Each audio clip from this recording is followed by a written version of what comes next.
పెద్ద కూతురు పెళ్లి జరిగింది తాండూరులో. హైదరాబాద్లో కోటి విమెన్స్ కాలేజ్లో చదువుకుంటున్నటువంటి ఇద్దరు పిల్లలు, అలానే డిగ్రీ చదువుతున్నటువంటి మరొక పిల్ల. సో ఈ ముగ్గురు ఆడపిల్లలు తన అక్క పెళ్లి కోసం తాండూరుకు వచ్చారు. తన అక్క పెళ్లిలో వీళ్ళంతా కూడా సరదాగా సంతోషంగా గడిపారు. సో ఇవాళ ఉదయం వాళ్ళంతా కూడా తాండూరు నుంచి ట్రైన్లో హైదరాబాద్కు రావాల్సి ఉంది. అయితే ట్రైన్ మిస్ అవ్వడంతో వాళ్ళ తండ్రి ఆ బస్ ఎక్కించి టాటా బై బై చెప్పి మళ్ళీ పండక్కి కలుసుకుందామని చెప్పేసి వాళ్ళని బస్ ఎక్కించి వెళ్ళినటువంటి ఒక అరగంట కూడా కాలేదు ఈ ముగ్గురు బిడ్డలు మృత్యువాత పడ్డారనేటువంటి వార్త ఆ తండ్రి తెలుసుకున్నాడు. ఎంత దారుణమైనటువంటి సంఘటన, ఎంత హృదయ విదారకమైనటువంటి సంఘటన, ఎందరి మనసులను కలిచివేసేటువంటి సంఘటన.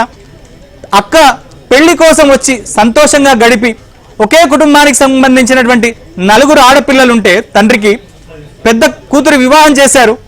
వివాహం కోసం 3 ఆడపిల్లలు హైదరాబాద్లో చదువుకుంటున్నటువంటి ఆడపిల్లలు హైదరాబాద్కు వచ్చి సంతోషంగా అక్క వివాహంలో వాళ్ళంతా కూడా సంతోషంగా గడిపి మళ్ళీ తిరిగి చదువుకోవడం కోసం హైదరాబాద్కు బయలుదేరారు. వాళ్ళ పరిస్థితి మనం చూస్తే అర్థం చేసుకోవచ్చు.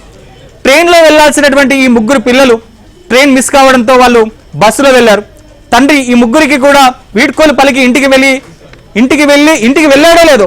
సో అప్పుడే ఈ 3 ఆడపిల్లలు మృత్యువడిలోకి వెళ్ళారనేటువంటి వార్త ఆ తండ్రిని ఏ రకంగా కలిసివేసిందో మనం అర్థం చేసుకోవచ్చు. ఇది ఈ తండ్రికి సంబంధించినటువంటి అంశమే కాదు, ఇక్కడ చాలా మంది ఉన్నారు. నేను ఇంతకుముందు చెప్పినట్టు తల్లి ఒడిలో కూర్చున్నటువంటి చిన్నారి కనీసం వాళ్ళు ఆర్తనాదాలు చేసేటువంటి పరిస్థితి కూడా లేదు. ఆ టిప్పర్లో ఉన్నటువంటి కంకర కుప్పంతా కూడా అందరి మీద పడి ఒకేసారి వాళ్ళంతా కూడా ఊపిరాడక, ఆ దుమ్ముతో ధూళితో వాళ్ళంతా కూడా ఊపిరాడక అక్కడికక్కడికే చనిపోయినటువంటి పరిస్థితి.